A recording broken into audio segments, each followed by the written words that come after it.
Episode 598 sampai 599. Kisah Ariel dan Kaori. Setelah Arman berlutut ketakutan, semua generasi kedua yang kaya di sekitar Mustafa sudah berlutut. Dia adalah satu-satunya yang tampak menonjol dari kerumunan. Tetapi saat ini kerumunan yang menonjol itu agak berbahaya. Bagaimanapun, Ariel tidak ingin menjadi burung awal ini. Orang-orang Selim tercengang melihat situasi ini. Ini mewakili masa depan komunitas bisnis Indonesia. Dan bintang-bintang masa depan ini semuanya telah menyerah pada kaki Ariel. Awalnya Selim berpikir bahwa orang-orang ini lebih baik mati daripada menyerah. Tapi dia tidak menyangka mereka semua akan begitu lembut. Jika masalah ini menyebar, langkah Ariel pasti akan mengejutkan seluruh komunitas Indonesia. Namun, nilai kebencian yang akan ditimbulkannya mungkin karena awan gelap menghancurkan kota. Ariel pasti akan dibalas dengan keras oleh orang-orang ini. Dan dapatkah dia menahan pembalasan semacam ini? Ariel, apakah kamu benar-benar tidak memikirkan konsekuensinya? Mustafa memandang Ariel dengan ekspresi muram. Dia tidak ingin kehilangan mukanya, apalagi menjadi seperti sampah di sekitarnya. Tetapi jika sikap Ariel tidak berubah, dia tidak punya pilihan selain berlutut. Apakah menurutmu ancaman verbal berguna bagi saya? Lihatlah pengawalmu. Jika kamu ingin menjadi seperti dia, kamu bisa tetap di tempat tidur selama sisa hidupmu. Jadi kamu tidak perlu berlutut, kata Ariel. Wajah Mustafa tertunduk, dan ujung pengawalnya begitu menyedihkan sehingga dia pasti tidak mau menerimanya. Apa gunanya hidup jika hanya bisa berbaring di tempat tidur seumur hidup? Mustafa terus berkata pada dirinya sendiri di dalam hatinya bahwa belum terlambat bagi seorang pria untuk membalaskan dendamnya selama 10 tahun. Dan seorang pria yang baik tidak akan menderita kerugian langsung. Pada akhirnya, Mustafa berlutut perlahan dengan kebencian yang kuat. Selim dan semua orang di sekitarnya menarik napas pada saat bersamaan. Bahkan Mustafa berlutut, yang berarti Ariel telah menginjak semua keluarga bisnis di distrik Indonesia. Prestasi ini tidak pernah dilakukan oleh siapapun kecuali dia. Sekarang kamu puas, kata Mustafa, mengatupkan gigi posteriornya. Aku tahu kamu memiliki kebencian di hatimu dan ingin balas dendam. Aku menunggumu kapan saja, Ariel berkata sambil tersenyum. Kamu akan menyesali semua yang kamu lakukan hari ini. Mustafa berdiri dan pergi dengan marah. Ketika yang lain melihat ini, mereka memperhatikan Ariel dengan saksama. Dan kemudian pergi satu demi satu. Selim berjalan ke sisi Ariel. Meskipun dia tahu bahwa dia tidak memenuhi syarat untuk memberikan petunjuk tentang tindakan Ariel, dia tetap ingin mengingatkan Ariel. Saudaraku Ariel, orang-orang ini tidak akan pernah menelan nafas ini. Kamu harus berhati-hati, kata Selim. Ariel tersenyum ringan, berkata, jika mereka menelan nafas ini dengan begitu sederhana, bukankah itu akan terlalu membosankan? Selim mengerutkan kening. Dia benar-benar tidak bisa memahami orang seperti apa Ariel itu. Dengarkan dia, tampaknya orang-orang itu masih ingin membalas dendam. Mentalitas macam apa yang dimilikinya? Apakah itu distrik Indonesia atau pebisnis Amerika di luar distrik Indonesia? Mereka sama sekali tidak ingin menyinggung sejumlah besar keluarga bisnis sekaligus. Tetapi Ariel tampaknya tidak mengkhawatirkan hal ini sedikit pun. Saudaraku Ariel, bolehkah aku bertanya, apa yang ingin kamu lakukan? Selim berkata dengan hati-hati, karena takut kata-kata ini akan menyinggung perasaan Ariel. Ubah pola distrik Indonesia yang ada. Biarkan distrik Indonesia diberi nama Wibowo. Percaya. Ariel tersenyum. Selim tercengang. Arti dari pernyataan Ariel sangat jelas. Dia ingin menguasai seluruh komunitas bisnis Indonesia. Tapi bagaimana mungkin ini bisa terjadi? Ada terlalu banyak keluarga Indonesia di daerah ini. Dan keluarga ini memiliki banyak akar di daerah setempat. Apalagi dia, bahkan Helen, yang sekarang menjadi pusat perhatian, ingin melakukan ini dengan sangat sulit. Tapi Selim punya pemikiran yang membuatnya merasa luar biasa. Terlihat, dia benar-benar bisa melakukannya. Ini bukan kepercayaan buta, tapi kesaksian Selim tentang kekuatan Ariel. Setidaknya sejauh ini, apa yang ingin dia lakukan tidak bisa dipercaya. Tapi dia melakukan semuanya. Ayo tetap di sini. Aku pergi dulu. Saya harap Anda akan mendapatkan hasil yang baik setelah beberapa hari kompetisi. Setelah Ariel selesai berbicara, dia menjauh. Melihat kemunduran Ariel, semua orang di sekitar Selim mencondongkan tubuh untuk pertama kalinya. Selim, dia tidak bercanda. Apakah dia benar-benar mengelola seluruh wilayah Indonesia? Aku merasa dia gila. Bahkan Helen tidak berani mengatakan hal seperti itu. Semua orang bertanya tentang keraguan di hati mereka. Mereka tidak meremehkan Ariel. Tetapi masalah ini terlalu luar biasa. Semua orang tidak bisa mempercayainya. Saya tidak tahu. Selim menggelengkan kepalanya dengan serius. Dan tidak ada yang berani berkomentar sebelum hasilnya keluar. Adapun intuisi dalam hatinya, untuk saat ini, hanya bisa menyembunyikannya di hati. Di luar arena, setelah Mustafa berhenti, tidak ada generasi kedua yang kaya di belakangnya yang berani pindah. Kamu sampah. Tidak ada orang yang berguna di saat kritis. Jika bukan karena kamu berlutut, apakah aku harus kehilangan muka denganmu? Mustafa berkata dengan marah. Sekelompok orang menundukkan kepala. Tidak berani. Dalam situasi sebelumnya, beraninya mereka tidak berlutut. Tidak ada yang mau berakhir seperti pengawal itu. Tapi kali ini, mereka tidak berani membantah Mustafa. Bagaimanapun, keluarga Mustafa memiliki pengaruh lebih besar di wilayah Indonesia daripada keluarga mereka. Jika Mustafa tersinggung dan menjadi sasaran, mereka bahkan mungkin disapu oleh tetua keluarga ketika mereka kembali ke rumah. Mustafa tiba-tiba mencengkeram kera Arman. Jelas mencoba menggunakan Arman sebagai lampiasan. Kau sangat tidak berguna. Setelah itu, Mustafa menendang perut Arman. Arman, yang begitu takut buang air kecil di celananya, hanya bisa membiarkan dia memukul dan memarahinya sebelum dia ditendang. Duduk di tanah dengan ekspresi sedih. Arman tahu persis betapa memalukannya hari ini. Dia buang air kecil di celananya lagi di depan umum. Ini pasti akan menjadi bahan ejekan. Tetapi dalam keadaan saat itu, dia tidak bisa menahan sama sekali. Saudara Mustafa, mari bergandengan tangan untuk menghadapinya. Saya tidak percaya bahwa begitu banyak orang yang bukan lawannya. Seseorang mengumpulkan keberanian dan memberi masukan. Mustafa mendengus dingin dan berkata, saya tidak berharap Anda menyeret limbah untuk membantu. Sampai saya menyelesaikan Ariel. Lalu aku akan membereskan masalah denganmu. Setelah berbicara, Mustafa mengambil langkah besar dan pergi. Dan sekelompok generasi kedua yang kaya tetap di tempat dan saling memandang. Semuanya sudah berakhir. Apa yang harus dilakukan? Kita bukan manusia luar dalam sekarang. Jika kita dikenal oleh keluarga, kita akan berakhir. Kecuali untuk pengunduran diri, apalagi yang bisa saya lakukan? Saya tidak menyangka bahwa Ariel akan menjadi begitu kuat. Aku tahu aku seharusnya tidak memprovokasi dia. Sudah terlambat untuk menyesal sekarang. Dengan kekurangan Mustafa, dia pasti akan berurusan dengan Ariel. Dan dia tidak akan membiarkan kita pergi. Kali ini sangat berbahaya. Wajah semua orang pucat. Tidak ada yang mengira mereka akan jatuh ke dalam situasi seperti itu. Namun, saat ini, beberapa orang memiliki pemikiran yang tidak mudah untuk dicoba, yaitu berteman dengan Ariel dan benar-benar memusuhi Mustafa. Tetapi risiko semacam ini terlalu besar. Mereka hanya bisa memikirkannya. Setelah Mustafa kembali ke rumah, wajahnya yang tidak bahagia menjadi sangat jelek. Sejak kecil, dia tidak pernah dipermalukan seperti ini sebelumnya, dan dia berlutut di depan Ariel.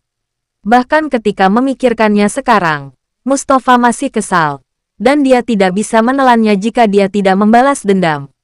Mustafa, ada apa denganmu? Siapa yang memprovokasimu? Seorang pria parubaya berjalan ke ruang tamu, dan diikuti oleh seorang gadis muda dan cantik. Keduanya jelas sangat berbeda usia. Pria parubaya ini adalah ayah Mustafa, Ardinata. Sejak kematian istrinya, teman wanitanya sangat sering berubah, dan mereka tidak akan pernah lebih dari 25 tahun. Karena hobi pribadi Ardinata, dia lebih memilih wanita muda yang energik. Mustafa memandang wanita itu dengan cara yang sama, dan berbeda dari orang yang dia temui terakhir kali. Tetapi dia dan Ardinata adalah orang yang sama. Dan sikap mereka terhadap wanita tidak lebih dari main-main dan tidak pernah menganggapnya serius. Kamu keluar dulu, Mustafa berkata pada wanita itu. Wanita itu juga tertarik dan pergi. Ayah, aku ingin membunuh seseorang. Mustafa berkata dengan gigi terkatup. Ardinata duduk di sofa dengan acuh tak acuh dan berkata, apakah masalah sepele seperti ini layak diberitahukan kepadaku? Lakukan saja dengan bersih. Episode 599. Dilihat dari sikap Ardinata, dia jelas tidak peduli dengan hal semacam ini. Selama Mustafa tidak meninggalkan jejak dan tidak tertangkap oleh orang lain. Ardinata punya banyak pesaing yang menjadi tulang punggung kakinya. Jika dia tidak menginjak tulang-tulang ini, bagaimana dia bisa berstatus seperti sekarang ini?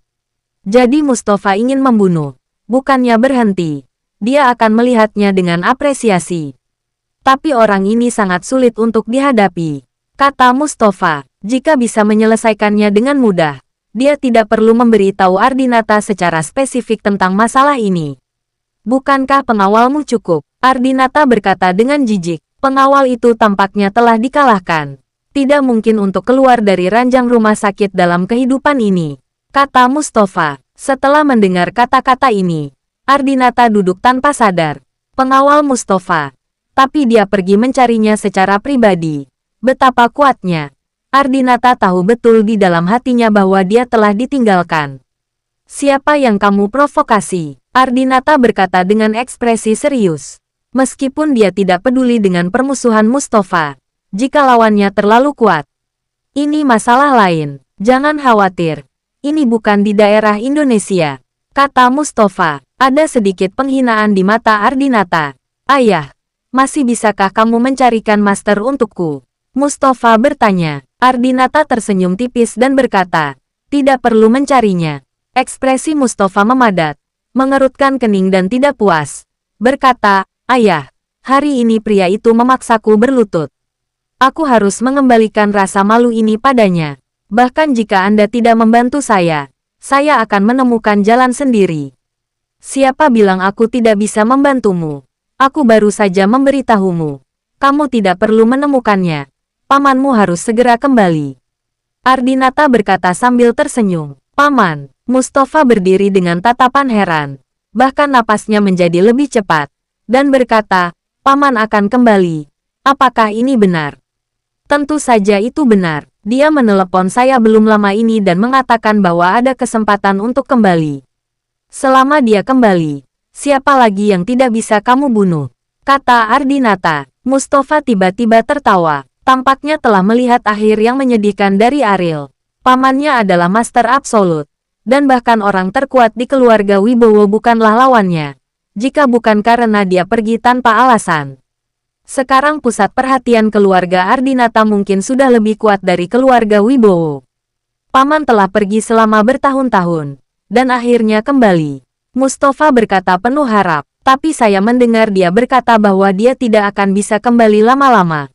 Tapi ini sudah cukup. Saya sudah memikirkannya. Memanfaatkan kepulangannya. Kita harus meningkatkan pengaruh keluarga Ardinata di distrik Indonesia. Itu yang terbaik. Sangat mungkin untuk menginjak keluarga Wibowo. Kata Ardinata dingin. Mustafa mengangguk lagi dan lagi. Selama bertahun-tahun. Ditahan oleh keluarga Wibowo. Nafas ini telah lama membuatnya sangat kesal. Tetapi dia tidak pernah memiliki kesempatan dan kekuatan untuk menantang keluarga Wibowo. Tetapi berbeda ketika paman kembali. Di mata pamannya, para pengawal keluarga Wibowo itu hanyalah sampah. Ayah, di mana paman saya jatuh ke tanah dan menghilang selama bertahun-tahun di setiap kesempatan? Mustafa bertanya dengan curiga. Ardinata menggeleng, berkata, saya tidak tahu terlalu banyak. Tetapi saya mendengar dari pamanmu bahwa itu adalah tempat yang sangat kuat.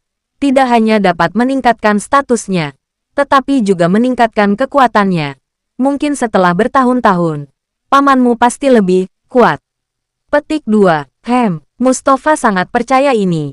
Dan kemudian menghela nafas lagi. Berkata, sangat disayangkan ibu saya telah meninggal dunia. Jika paman saya tahu tentang ini, pasti akan sedih. Kepanikan tersembunyi melintas di mata Ardinata. Dan kemudian dia berkata dengan ekspresi sedih di wajahnya, hidup atau mati. Tidak ada alternatif lain. Setelah pamanmu kembali, kita akan pergi ke Maka. Setelah Ariel meninggalkan stadion, dia kembali ke rumah, berjongkok di pintu yang membuatnya sakit kepala. Melihatnya, pikiran pertama Ariel adalah berbalik dan pergi. Tetapi sebelum dia bisa berbalik, orang-orang di pintu berlari jauh-jauh untuk menghalanginya. Kamu ingin bersembunyi dariku? Melissa memandang Ariel dengan penuh pertanyaan. Tidak, tidak. Aku lupa membeli sesuatu. Aku berencana pergi ke mall. Kata Ariel. Oke, aku akan pergi denganmu. Kata Melissa. Ini bukanlah sesuatu yang sangat penting. Pergi lain kali. Ariel berkata tanpa daya. Melissa tahu bahwa dia sengaja membuat alasan untuk membohongi dirinya sendiri. Dengan lugas berkata, aku tahu kamu ingin bersembunyi dariku. Tapi mulai hari ini, aku akan tinggal di rumahmu. Mengapa? Atil bertanya dengan heran. Meskipun dia tinggal bersama Melissa di atap beberapa waktu sebelumnya. Tapi sekarang situasinya berbeda. Dia tidak ingin terus mengembangkan hubungan dengan Melissa. Sampai aku datang ke bibiku lain kali. Kata Melissa, ini membuat kulit kepala Ariel pecah. Tentu saja dia tahu apa artinya seorang wanita datang ke bibinya. Jika ini tidak datang, bukankah ini akan berakhir? Tidak, tidak. Seharusnya, tidak. Tidak terlalu banyak. Ariel menunjukkan keadaan panik untuk pertama kali dalam hidupnya. Ini sangat sulit dilihat baginya yang kalem dan kalem. Segalanya mungkin. Tidak takut. Untuk berjaga-jaga. Melissa berkata. Tentu saja, dia tahu itu tidak mungkin, karena tidak ada yang terjadi padanya dan Ariel. Tetapi dia hanya ingin menakut-nakuti Ariel. Dan Melissa juga ingin memanfaatkan kali ini. Ambillah hal-hal yang tidak terjadi dan benar-benar terjadi. Ariel menarik napas dalam-dalam, dan jantungnya berdebar kencang. Dia merasa bahwa dia telah menghadapi rintangan terbesar dalam hidupnya. Jika sudah ditanam, dia tidak akan bisa menjelaskan kepada Kaori. Kembali ke rumah, Melissa duduk di sofa dan membangunkan Ariel. Untuk minum air dan makan buah, Ariel harus membantunya meminumnya. Dan dia tampak seperti wanita hamil. Ariel tidak berani menolak, hanya taat patuh. Dan satu-satunya hal yang bisa dia lakukan sekarang adalah berdoa di dalam hatinya dan jangan biarkan yang terburuk terjadi. Pemikiran seperti ini, meskipun itu bajingan. Tapi Ariel lebih suka menjadi bajingan sekarang. Ngomong-ngomong, apa yang kamu lakukan hari ini? Melissa bertanya dengan rasa ingin tahu. Saya telah membersihkan beberapa generasi kedua yang kaya dan tidak kompeten. Sekarang saya adalah musuh publik di daerah Indonesia. Jadi saya menyarankan kamu untuk menjauh dari saya. Jika tidak, saya akan menyakiti keluargamu. Kata Ariel. Siapakah generasi kedua yang kaya yang tidak berpengaruh? Melissa terangsang oleh rasa ingin tahu. Saya tidak tahu sebagian besar dari mereka, tapi mereka semua yang ada di lapangan, serta Mustafa. Ariel berkata dengan acuh tak acuh. Mata Melissa membelalak. Orang-orang di lapangan adalah anak-anak dari keluarga terkenal di daerah Indonesia. Di mulut Ariel, mereka ternyata adalah generasi kedua dari orang kaya. Apalagi Mustafa adalah yang paling dekat dengan keluarga Wibowo, dan memiliki pengaruh yang kuat di wilayah Indonesia. Kalau kamu didengar mereka pasti akan kesal. Semuanya orang terkenal. Di mulutmu, kamu telah menjadi generasi kedua yang kaya akan ketidakmampuan. Melissa berkata dalam hati. Melissa masih tidak tahu apa yang terjadi di arena. Tetapi berpikir bahwa Ariel menyebut mereka tidak kompeten. Dan benar-benar meremehkan mereka. Apakah itu luar biasa? Ariel berkata dengan ekspresi tenang. Tentu saja mereka sangat kuat.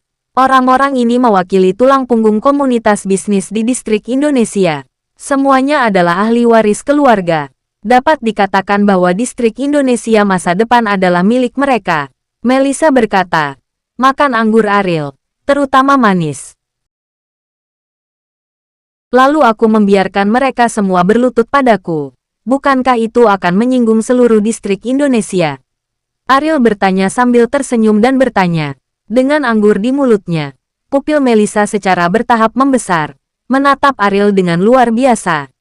Tanpa menelan anggur, Melissa mengeluarkannya dari mulutnya lagi, dan bertanya kepada Ariel dengan tidak percaya. Kamu membuat semua orang ini berlutut. Apakah ada masalah? Ariel berkata dengan acuh tak acuh. Termasuk Mustafa. Melissa merasa bahwa dia mendengar lelucon. Bagaimana mungkin orang seperti Mustafa berlutut? Tetapi dia juga merasa bahwa Ariel tidak akan membuat lelucon seperti itu dengannya tanpa alasan. Bersambung.